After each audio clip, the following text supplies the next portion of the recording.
course.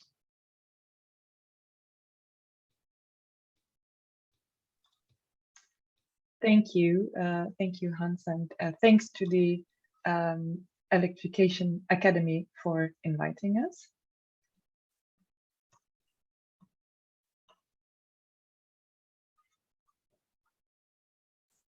A few words on RAP, the Regulatory Assistance Project that we both work with. The Regulatory Assistance Project is a group of policy advisors working on the clean energy transition.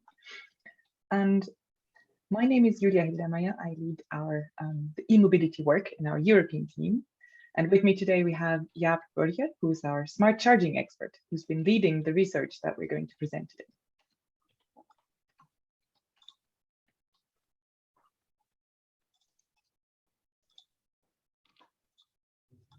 A few words on the context of this research. Electric vehicles markets are growing fast across many global regions, and that offers an immense opportunity to accelerate the energy transition. And that is, of course, good news. But it also poses a few challenges to our power grids. And the question is how we can integrate these new EVs as new loads as smoothly, beneficially, and economically as possible into the power grid. The answer is, of course, by deploying smart charging as widely as possible. Smart charging helps to optimize consumption, and that way it can avoid or at least delay costly grid upgrades. And this will help to reduce costs for the system and eventually for all consumers, even those that don't drive an EV yet. And it'll also help to integrate more renewable energy and produce benefits for the environment.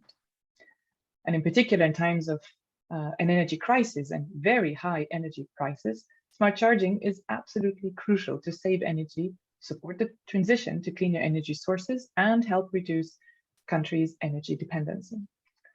So today's talk is based on a new paper called The Time Is Now, Smart Charging of Electric Vehicles, and you find the link in the slides. And it presents evidence on a great number of available smart EV charging services across Europe and how these work. And what we'll do today is we'll shortly look into the elements of what smart charging of EVs is and its many benefits. And Jaap will take you then through our key findings and give some examples from current services on offer. And I'll take back then to present our main conclusions and policy recommendations. And just as a disclaimer, our research and conclusions have focused on Europe indeed, but we'll be very interested to discuss whether services and policies may also exist or perhaps be replicable in other global regions. So that's one recommendation for our discussion. And I'm now handing over to Jaap for more on smart charging and our key findings.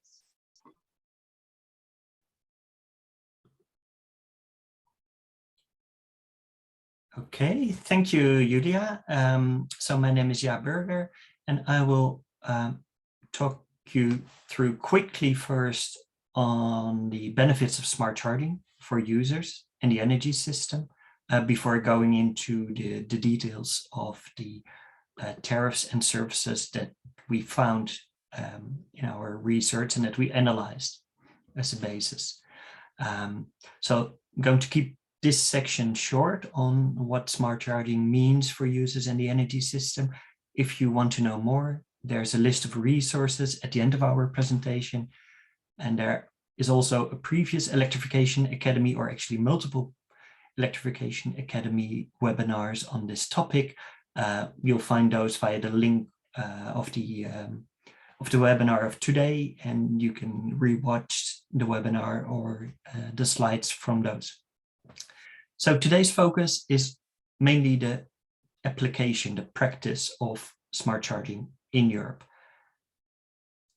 When we talk about smart charging, we talk about different elements. And what is smart charging? A simple definition of smart charging could be charging at times when costs for the user, the grid, and climate change mitigation are lowest, and with automated actions making it hassle-free for users.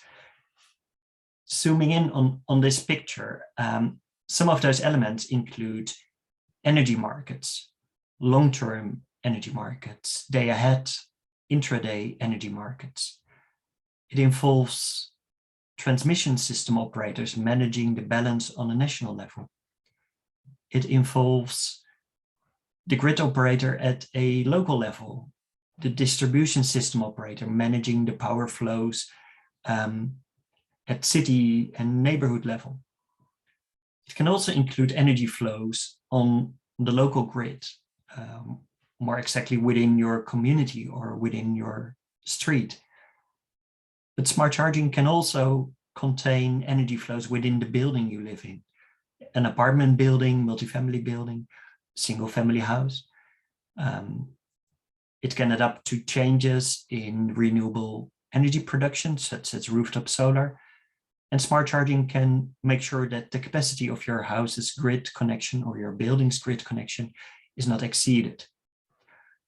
All these elements can be part of the smart charging service that is provided to you as a user. For you as an EV driver, it can be as simple as depicted here in the blue circle. The service can be an interface where you tell, I need my car tomorrow morning, and the system will take care of all the elements that are on the other side of this image. So some of the user benefits include comfort and ease of use. Most importantly, cost savings, and we'll talk a bit about those in a minute. They also relate to reliable electricity supply, including bidirectional charging to provide backup power. Obviously, our report contains more information on this, so I'll point to that now if you want to know more. Similarly, there are system benefits to smart charging, such as being able to integrate more renewable electricity, stabilize the grid to make sure that the grid at the national level or local level can be operated more efficiently, more reliable, and also cost savings. And this is really important, and I want to stress this. Cost savings means cost savings for all electricity consumers. By smart charging, not only EV drivers benefit, but all connected system users. So even those that don't own, drive, or use an electric vehicle. So now moving on to the smart tariffs and services that we looked at.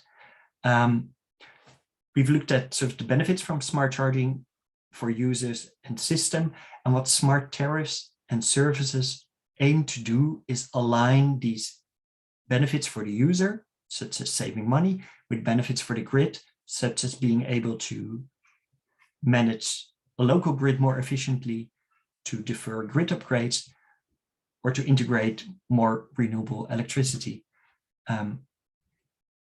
Again, looking at the elements of smart charging, there's a distinction possible between tariffs and services. Services would be what you as a driver would see on a daily basis. So it would be basically sort of the interface to you as a driver. These services can manage the complexity of the elements on the other side, such as energy markets, forecasting energy demand, managing power flows on your local grid. And tariffs are a way to represent these elements. So they translate changes, for instance, on energy markets, changes in demand and supply into a price signal. Smart charging service is capable of using this price signal to adjust the power flow to a vehicle, shift charging, pause charging, or accelerate charging, for instance, to absorb more renewable electricity. And services can be as easy as downloading an app. If you would open your smartphone now, go to the application store of your smartphone, you'll be able to download a few smart charging apps already, where you can sign up, connect to your connected electric vehicle or connected home charger, and set up smart charging immediately. Some of those include examples like Jetlix, EV Energy, Grid.io. And what you can do, if you look at our report, there's an overview of which of those are available in which region. All of these smart charging services work with tariffs, and tariffs can either be prices from an electricity supplier, or they can be a network tariff. We don't further differentiate today in this webinar because both of them are elements on a consumer bill. There are two main types of tariffs, also tariffs being used for smart charging. One being the static time of use pricing. This is the more classic daytime, nighttime, or peak time pricing, off-peak pricing. And many Europeans are familiar with this kind of tariff. And what we found is that also many EV drivers in some of the main markets already use an off-peak charging tariff. Often these off-peak tariffs have a set time when they drop to the lower price periods. A bit newer element is dynamic time of use pricing. Dynamic meaning that the prices for using electricity or using the electricity network vary by the hour. They are known a day in advance, so you can plan ahead, and a smart charging service can take this as an input to adjust your charging. Beyond this, there's also a more real-time need for flexibility. Often these are called demand response services. We integrate them for simplicity's sake now into one category, demand response. There's more detail in the report. Important to note about tariffs, a typical European household electricity bill consists of an energy portion of roughly 30%, a network portion of 29%. The other part are taxes and levies. If we talk about a dynamic energy contract, we're talking about the energy portion, which is currently only 30%. There are, as of today, no dynamic network tariffs, which could add another 30% of flexibility to pricing, and that means cost savings for users, flexibility for the energy system. So now moving on to what we found. We found in Europe 139 unique smart charging tariffs and services in the different European countries, including the countries outside the European Union, like the United Kingdom, Norway, and Switzerland.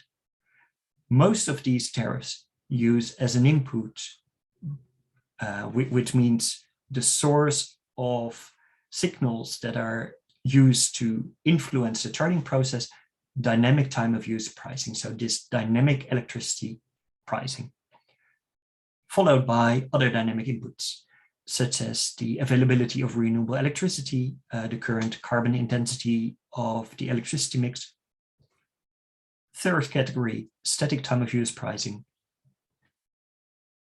followed by balancing mechanism, which means being able to real-time adjust the charging so as to optimize a national balance between demand and supply. And the smallest element is the local network. This is interesting. Julia will talk a bit more about local network, because actually the local network might be the place where the influx of electric vehicles might be the biggest challenge, but also be able to provide the biggest opportunity. We also found, and that's important, many tariffs and services combine multiple inputs. So that means that for a user, there's a single interface. You just tell the service when you need your electric vehicle again. And the smart charging service will be able to manage both, for instance, for energy market pricing, as well as energy flows on the local grid, or optimize for rooftop solar, self-consumption, as well as for managing the national energy balance. To dive into sort of more an example what that means and what some of the services do. In many markets, even those without dynamic energy pricing, there's the possibility to charge at times when renewable energy is being produced. So that means shifting the charging away from peak times where normally thermal energy plants running on fossil fuels would be used and would deliver the additional demand from EV charging, and shifting this charging to moments with renewable electricity available either at night or during daytime.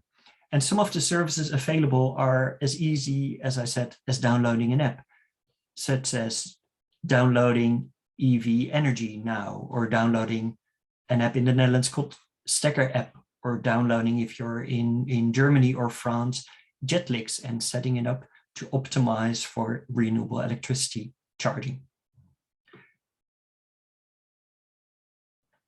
By shifting this charging, that's not only good for the environment, because we're being able to consume more renewable electricity to prevent using more fossil fuels. It's also good for the grid, because we avoid peak demand periods where other demand is using the grid. And it's also good for the user, because you actually save money. What we also found are tariffs and services are not available equally across Europe. So whether you are able to benefit from charging smart as a user differs from country to country. This also means that some countries are in a better position to benefit from the flexibility of EV charging than others. And this is really important, and Julia will talk about what's in the way currently for some markets to actually access this flexibility. But what you can see is that some markets, like the ones in Scandinavia and the Baltic area, they are very mature in terms of having dynamic time of use energy tariffs. And that also means that there are more EV smart charging services operating here. This is also shown by this bar graph, which is showing what the dominant energy tariff is that users of a specific EV smart charging service called Jetlix are using in different markets. And what you can see is that in Norway, where dynamic time of use energy contracts are available from many energy suppliers, this is the type of energy contract being used by most EV smart charging users, almost 80%. On the other side of the spectrum is Germany, where almost no time of use tariffs, not even static, let alone dynamic time of use tariffs are available. 75% of EV drivers in Germany are still on a static time of use, on flat type tariff. So that means there's no financial incentive for them to change their charging behavior. I'm now going to hand over again to Julia for the second part of this webinar. Thank you. Yeah. So we have seen that there's a growing number of smart charging tariffs and services on offer across Europe. And in this last part of our presentation, I'm going to discuss policies that will help to grow the market for smart charging services, and that can take away some of the remaining regulatory barriers for this market to grow. From the analysis that Jaap has just presented, we have identified 6 main policy areas that will maximize benefits from smart EV charging for all actors involved: consumers, drivers, businesses, the grid, and of course also for the environment. And I'm now going to take you through each of these policy areas.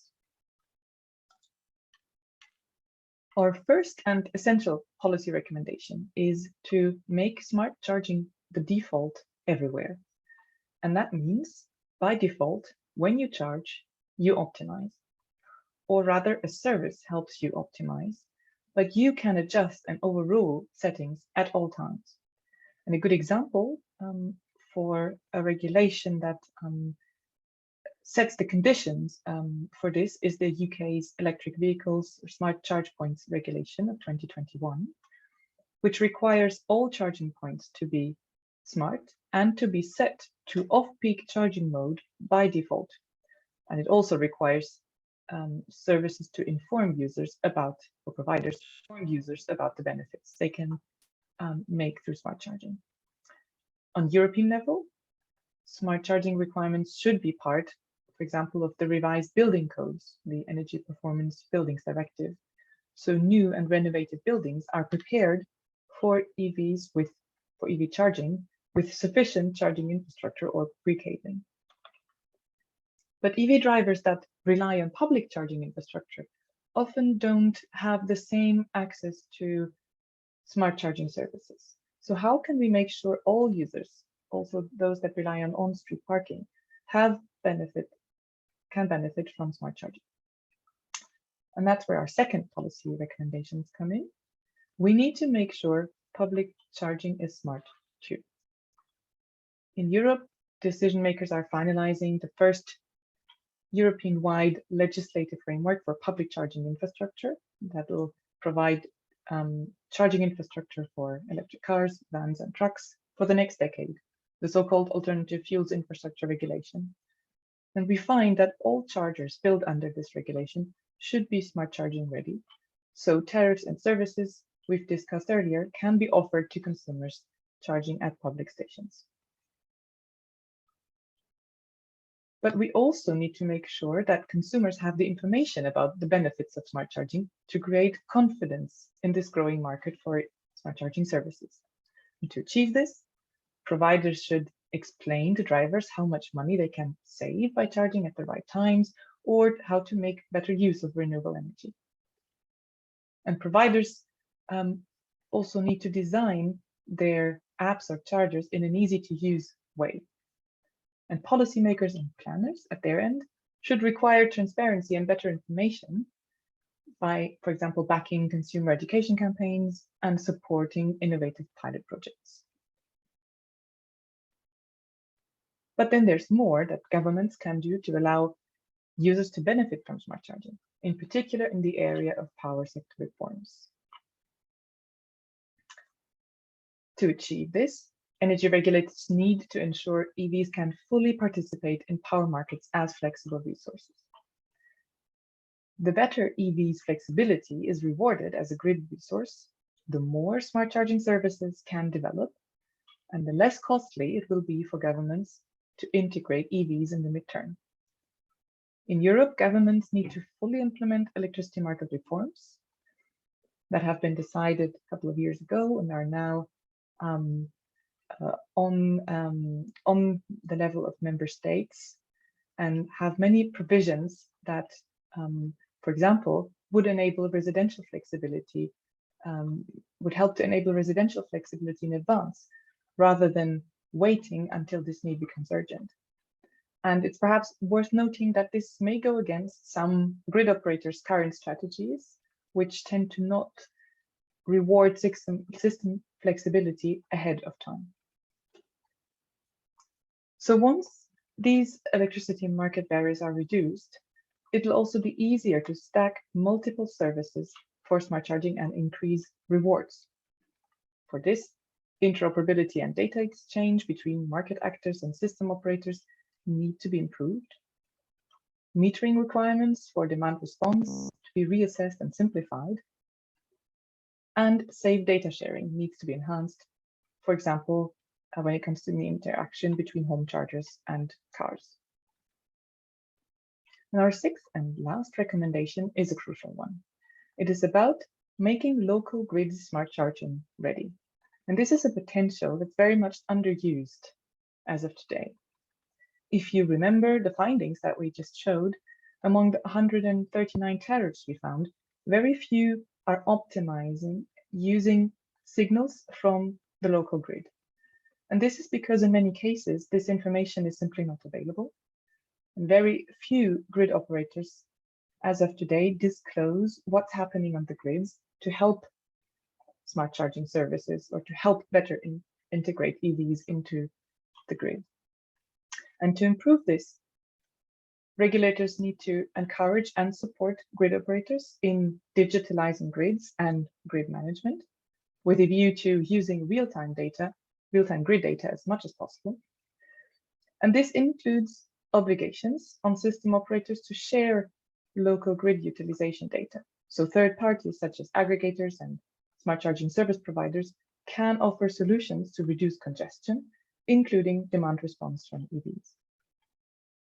And regulators should also encourage interaction with distributed flexible resources through local flexibility markets to defer costly grid upgrades. And energy regulators also need to facilitate network tariff reform to better reflect real-time and local conditions of the grid, which would then give signals to the smart charging services how they can be more beneficial to the grid. And reformed network tariffs would unlock additional potential for smart charging services in that they would also redesign the network component of the electricity bill. So a stronger signal can be sent to customers and bigger rewards can be obtained. So with that, I've run you through our policy recommendations, and you'll find more details on each of these in the paper. And I now want to close our presentation, but I would like to leave you with 3 key messages from our talk today. First one is the key to smart charging is making it easy for consumers. And the second key message is that smart EV charging should be default everywhere. And third and last, as the EV market grows, smart charging is needed now to save costs and maximize benefits. So thanks everyone for listening, and we are very much looking forward to discussing your questions in a moment.